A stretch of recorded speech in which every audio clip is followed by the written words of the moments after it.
Right. Did there come a time when Mr. Acevedo stopped struggling with you? Eventually we calmed down and were basically exhausted from struggling for so long. You included?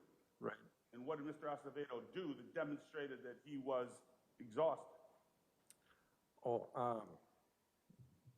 He, at some point in the kitchen, he stopped struggling with me.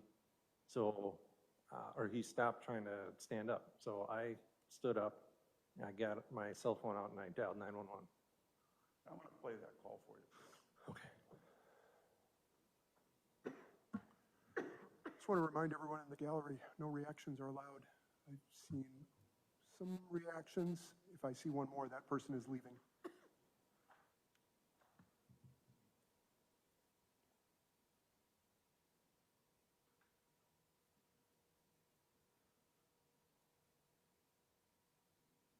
Mr. Mattioli, I am going to play Exhibit 1, which is the 911 tape. You've heard that before, yes? Yes. The state introduced it through Investigator Bloom earlier this week. Right.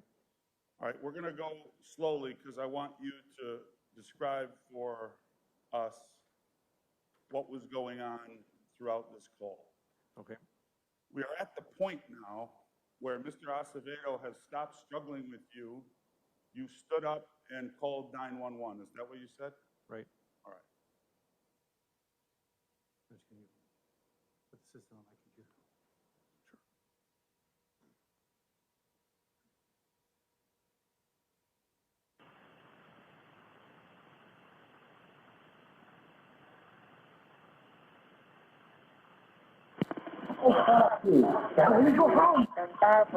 Sure. Hello.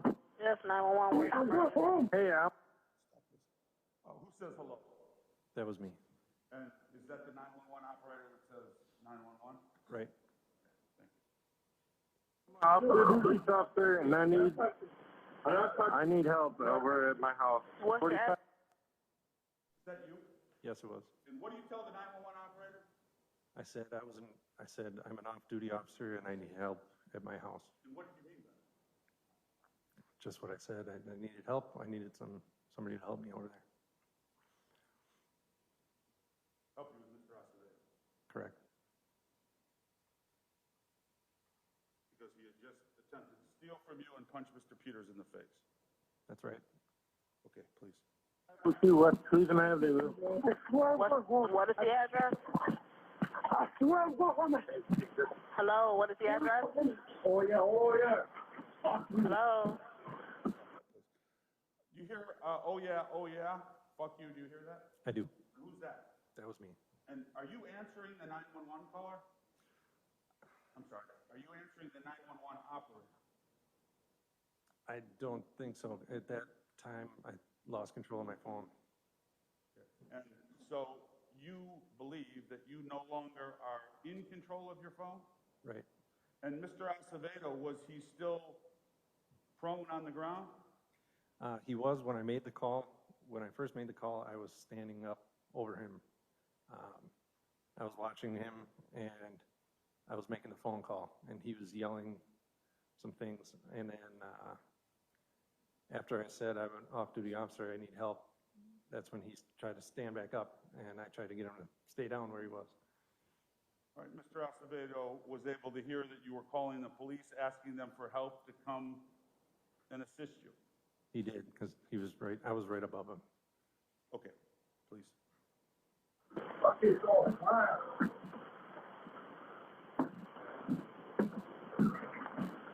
Hello? Stop it right there. What's going on right now? Joel and I were struggling with each other in the kitchen. I was trying to get him, again, to stay down, and he was trying to get back up. You punching him now? No. Ever throw a punch at him? No, I never threw a punch at him. Where are your hands? I don't remember exactly the timeline of the call, but I was holding his arms behind his, or trying to hold his arms behind his back several times. Okay. to try to force him back down on the ground? For what purpose? I wanted to keep him there until the police showed up. Police had now been called, Right, and you assume they were on their way. yes. Please. Hello, sir.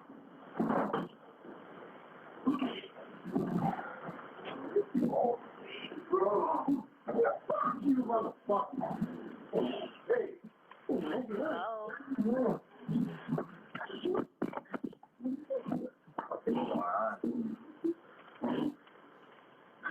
Hello.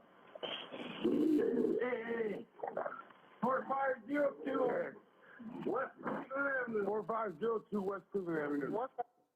All right, who is that speaking? That was me. And what are you telling the 911 operator? That was my address. For where to send help, Right. please. What's going on there? What was that? What is going on at the location?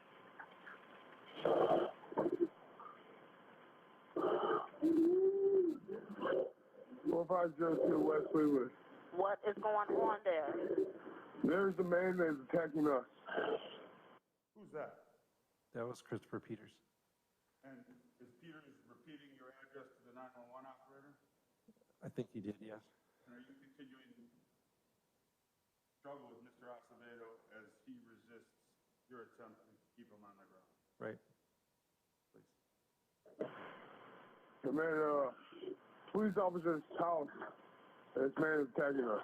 Okay, what's this man's name? The man attacking us, his name is Joel. He said Joel. Is he white, black, Hispanic? What did Mr. Peters just say to the 911 operator? He said there was a man attacking us, and his name was Joel. And who? So the man that he was referring to is Mr. Acevedo? Correct. And he had attacked you. Mr. Peters tells the 911 operator that in real time, yes? He did. Is that because that's what happened? Yes. Play it, please. Asian? He's, Hispanic. And, yeah. Michael Mattioli, police officer. We're here. I'm sorry, say that again? Michael Mattioli, name of the police officer, the house. Now, do you hear what appears to be heavy breathing? Yes. Who's that breathing? I don't know exactly. It was either me or Joel. Were you breathing hard? We were both, we were struggling for quite some time, so yes. Okay, thank you. We're at. The man is attacking all of us. Just fucking lay off on the fucker! Is anyone And Peters said he's attacking all of us? Is that what he said? Yes, he did. That was Mr. Peters who said that? Right. Is that because that's what was happening? Yes. Okay, please. hurt? Yeah, just please come as soon as possible. Sir, I need you to just answer the questions. Is anyone hurt? Oh, well, yeah. I'm a fucking bloody nose. 911 operator asked Mr. Peters, anybody hurt? Right. You hear that? I did. And how did he answer? Christopher said he had a bloody nose. He said he was hurt. Right. Now, did he say that because he was hurt? He must have. Oh, he got punched in the face. You saw it. Right. He wasn't making that up, was he? No, Please. Did you punch him? I did not. Mr. Janowski punch him? No. I swear to you. Do you need medical attention? No, I don't. Fucking lay down. All right, you asshole. You fucking did. How many people were attacked, sir? You wanna fucking blame this on me? You don't blame us on everybody but you. At least 911 operator says, how many people were attacked, sir? Did you hear that? I did. And how did Mr. Peters respond to that? I don't remember what he said. I thought I heard two. Is that because two people were attacked? Yes, they were. You and Mr. Peters? Right. Thank you. Please. but you fucking did this. Yeah, Michael, don't worry. Two people, including you, or you and one other person, sir? Me at least one other person. Okay. Yeah, I'm under control. Okay, and Joel is still there, correct? Correct. Oh, yeah! Yes, he is.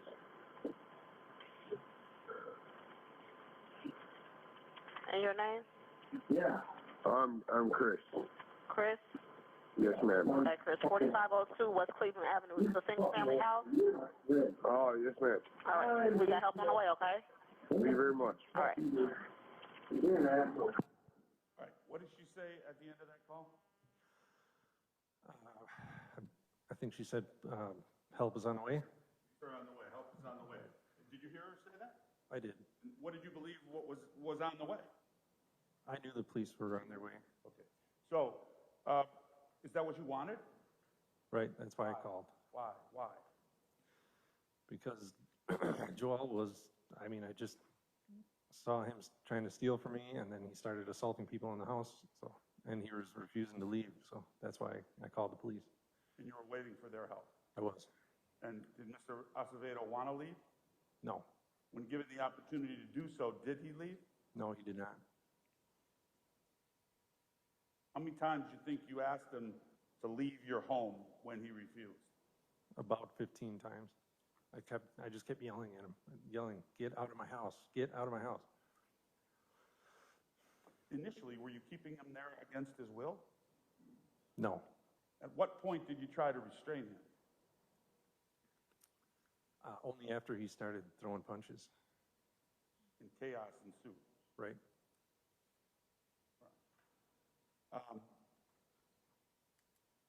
You know how the 911 call ended?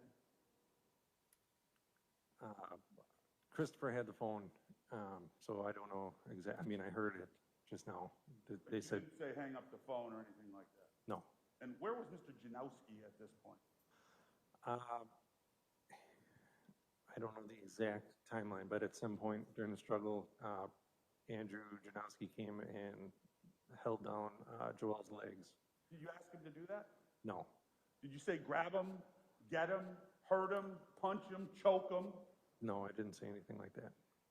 So whatever Mr. Janowski did, he did it on his own. That's right.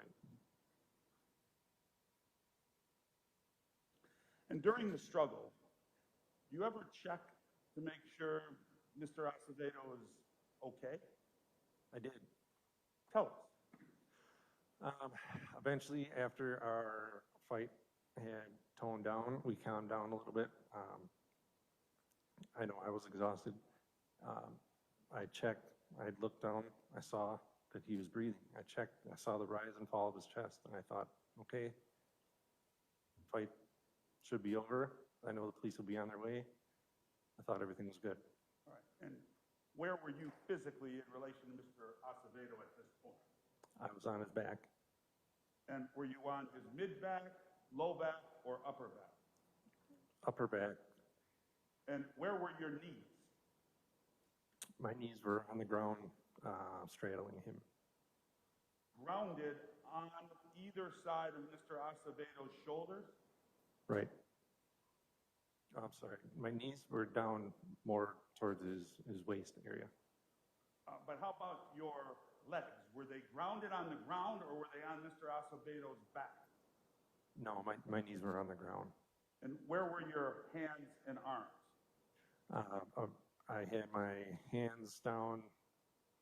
My right arm was on the floor underneath his neck and chin area, and my right hand was, my right elbow was on the ground, forearm on the ground next to the left side of his head. Were you choking him? No, Were you restricting the airflow to his brain while you had him held to the ground? no, Did you ever rear back your elbow and get it underneath his chin so that he wasn't breathing? no, not at all.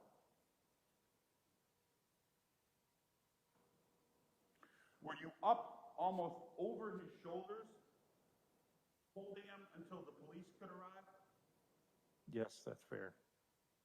I want to show you what I'm going to mark for identification purpose as a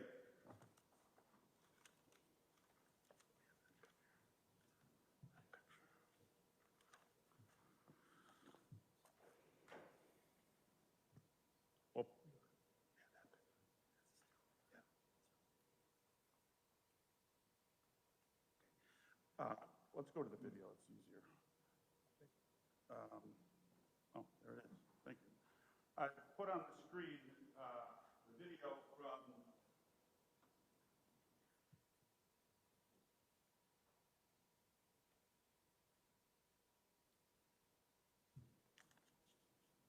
April 19th, 20, it's marked 12:38 and 51 seconds. Do I have that right?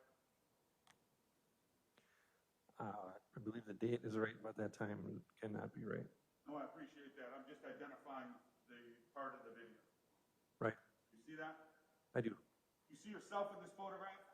I do, And do you see Mr. Acevedo in this photograph? I do, You also see an outline of Mr. Janowski in this photograph. I do. It's hard to see, but he is there. And tell us where Mr. Janowski is in this. I think right where the mouse is, that's Janowski. It's just very dark. And you, are you aware that Mr. Janowski is there? Yes, On his legs? right. And do you see where your knees are? Are they anchored on the floor or are they on Mr. Acevedo's back? They were on the floor. And do you see Mr. Acevedo's left arm? I do. And does that appear to be out at about a 45-degree angle with his palm, or at least his left palm, down flat on the floor? Yes, almost like a push-up position. Right. And you appear to be hunched over the top of him. Is that what you recall? Yes, I do. And that's where you have told us your right arm is underneath his chin and your left arm is by his head. Is that right? That's right. Mr.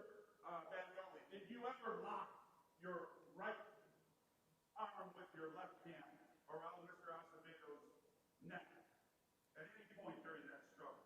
No, I did not.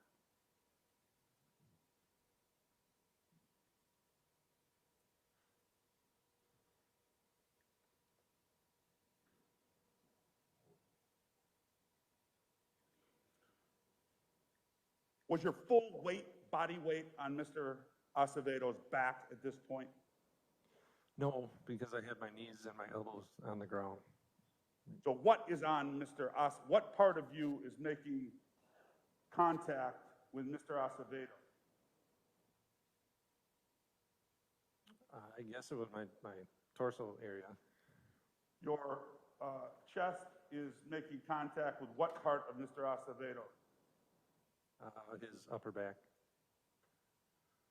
And that's what you see in that video still.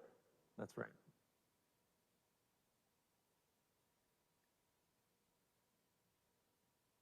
And is that the position you remain until law enforcement arrives? Yes. And remaining in that position, what is your sole purpose? Well, the whole reason I did this was to prevent him from hurting me or hurting anybody else, and just holding him there until the police could show up. And I knew they were coming because I called them. Did they get there? They did. Do you remember the moment Officer Roach entered your kitchen? I do. You remember the first thing he said to you? Not exactly. If I told you what he said is, "Who's the officer?" You remember that? That sounds right. And did you say, "That's me"? I did. And the next thing he said to you was, "He's breathing, isn't he?" Right? You remember that? I do. How did you respond? I said, I don't know, but handcuff him. Then why would you respond that way? Only moments earlier, we were in a real struggle, and I thought he was perfectly fine. I didn't know that he was hurt. I truly did not know that. And had you known he was hurt or he wasn't breathing, would you have gotten off him? Absolutely. They rolled him over. Do you remember that? I do. And they checked him for a pulse, and he was not breathing. Right? And you were told to get off his person. You remember that? I was. And as you did, what did you do? As I got up, I took control of Joel's hands and I put them behind his back so that the police could handcuff him. Why'd you do that? I needed him handcuffed. I thought he was okay. I still considered him to be a threat, and that's the whole reason I called the police, was to have him arrested, so I wanted him handcuffed. Would you agree with me there's no reason to handcuff a subject or a person, no matter how combative he's been, if he's not breathing? Right, right. And so in putting his hands behind his back, can we conclude that you believed he was still breathing and okay? I did. I thought he was okay. And then were you taken out of the house? I was taken out of the house very quickly after that. Where were you taken? I was sat in the back of a squad car with an officer. Was that Officer Bozak? I believe that was it. And did you have a conversation with Officer Buzak about what had just happened, why he was there? We spoke for a few minutes. And what did you tell him? Objection, hearsay. Sustained.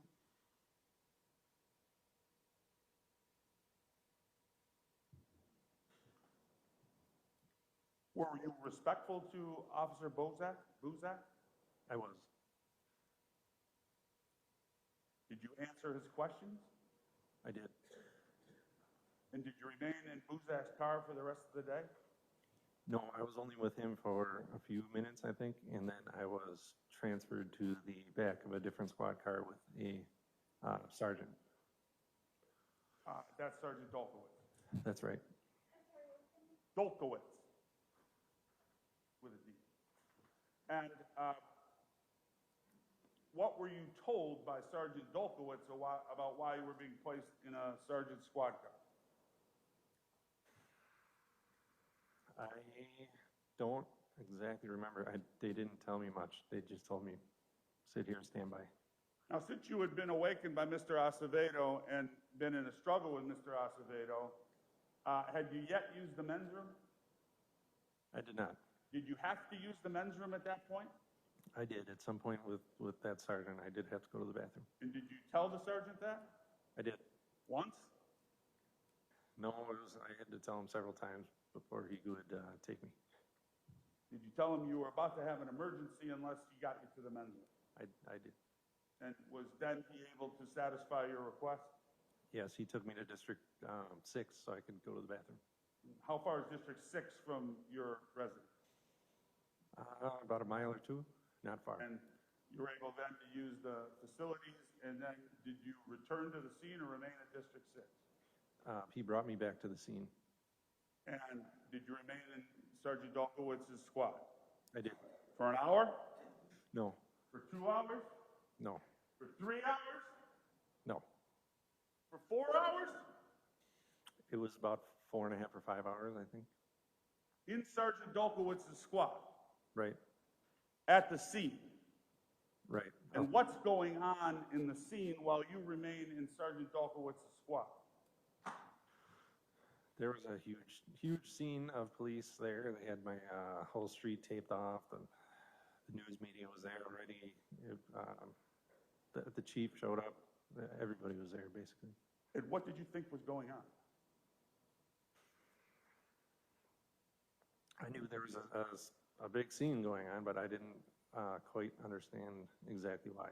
Did you have any appreciation at all at that point for the condition Mr. Acevedo was in? I didn't. I thought he was okay. Okay, when you were inside the home and you got off him and they turned him over, Officer Roach and his partner began chest compressions on him. You were there for that, weren't you? I was. And you understood, did you not, that chest compressions are necessary when a person's not breathing? Yes, I understand that. Did you process that? I don't think I did. That moment in the kitchen, I was in complete shock and disbelief. I honestly could not believe what was happening, and I didn't believe it. And why didn't you believe it? Well, I know what I did. I know I wasn't choking him. I know, so I thought he would be okay. I didn't think there was any way that he could be hurt like that, and I didn't. process it. It didn't make sense to me. And as the chief is coming and going and command staff is there and nobody's talking to you and you're sitting in your squad for 4 or more hours, is anybody telling you what's happening, what's going on? No, nobody was really telling me what was happening. Until Investigator Dallin arrives, correct? Right? And does he introduce himself? He did.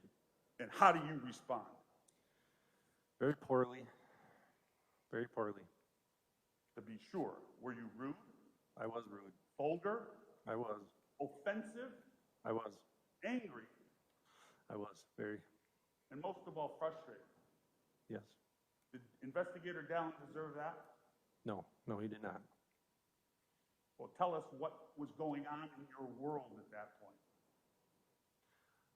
At that point, like you said, I was sitting in the back of the squad car for about 5 hours without knowing what was happening. I really truly thought that Joel was okay. And all I knew at that point was that I had just woken up in my own home from having him steal from me. He started assaulting people. I called 911. I held him there until the police could show up. And then I was basically immediately put in the back of a squad car. So you didn't respond well. Right. It made me frustrated and angry. You heard the recording the other day. What did you feel like when you heard yourself talking to Investigator Dallin for those 5 minutes? That was very embarrassing. I did not like it. That's not the type of person I try to be, and I was just very frustrated at how the police were handling the situation, and I was frustrated, mad, but yeah, it was embarrassing. And took your frustration out on Investigator Dallin. I did.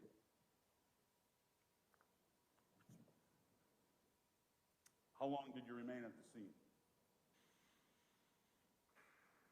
I don't know exactly. I don't know exactly. Maybe 5 hours, 6 hours.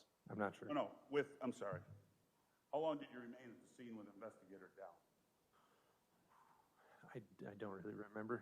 At some point, did he take you out and bring you downtown? Yes, he did. And did he bring you to this building, in fact? He did. Right down the hall? Right. To the district attorney's office? That's right. To give you another opportunity to explain yourself? He did. And did he read you your rights? Yes, he did. And did he place you in handcuffs? Yes, he did. And when he read you your rights, as a sworn police officer, you know what that means. I do. Told you you had the right to remain silent and the right to consult with counsel, correct? That's right.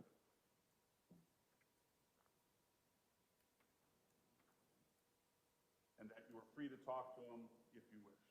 That's right. And what did you tell him? I told him what happened.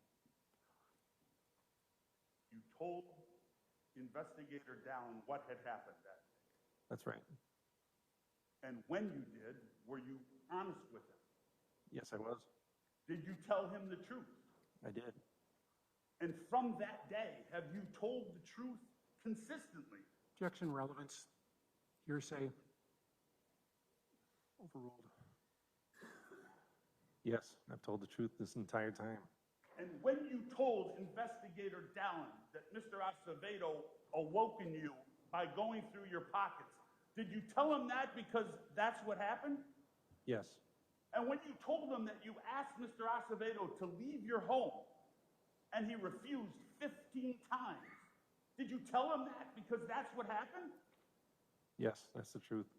And when you told him that Mr. Acevedo lashed out at you and grabbed you or pushed you and that you walked back off balance, did you tell him that because that's what happened? Yes. And when you told him that he punched Mr. Peters square in the face and that he was the aggressor throughout, did you tell him that because that's what happened? Yes.